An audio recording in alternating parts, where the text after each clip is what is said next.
అత్తయ్య ఈరోజు ఏం వండుతున్నారు? ఈరోజు బనానా కేక్ తయారు చేస్తున్నా నాన్న. ఓకే, కావాల్సిన పదార్థాలన్నీ చూపిస్తా.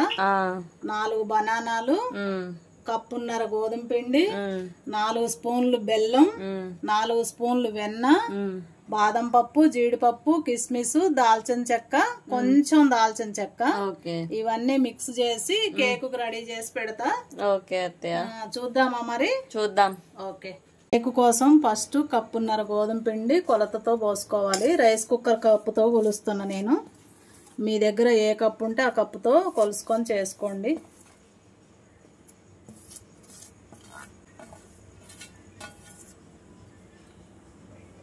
కప్పున్నర. 4 బాగా పండిన అరటిపండు మిక్సీ చేసా.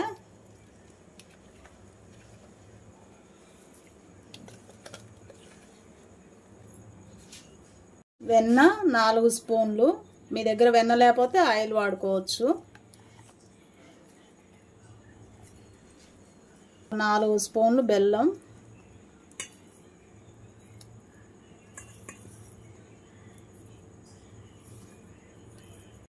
కొంచెం వంట సోడా, డ్రై నట్స్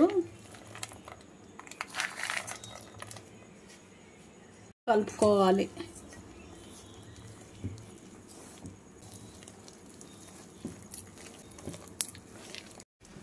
ఇలా మంచిగా కలుపుకోవాలి. కేక్కి కేక్ తయారు చేసే గిన్నెకి మంచిగా ఆయిల్ రాసుకొని ఇలా పిండి చల్లుకోవాలి. ఇలా ఎందుకు చల్లుతారు అత్తయ్య?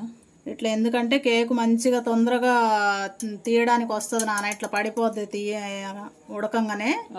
ఈ పిండి వేయటం వల్ల గిన్నెకి అంటుకోకుండా మంచిగా ఉంటుంది.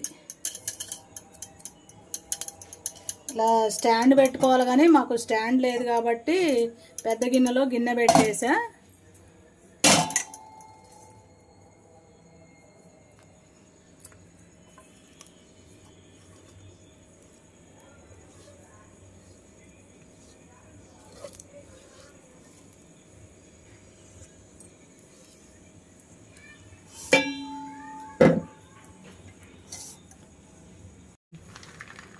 కేక్ బ్యాటర్ని మంచిగా గిన్నెలో స్ప్రెడ్ చేశాను.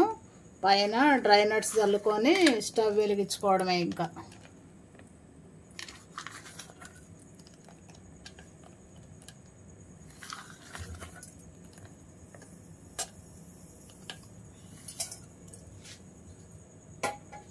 పైన మూత గాలి పోకుండా మంచిగా ఇట్లా మూత పెట్టుకోవాలి.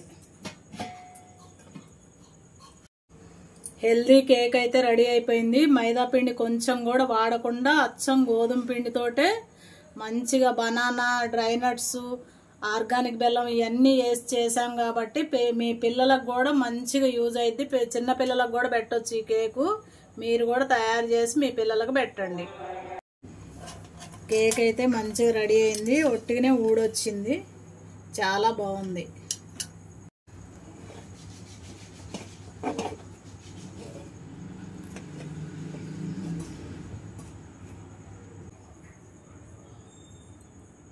మంచిగా పఫీ కేక్ రెడీ అయిపోయింది.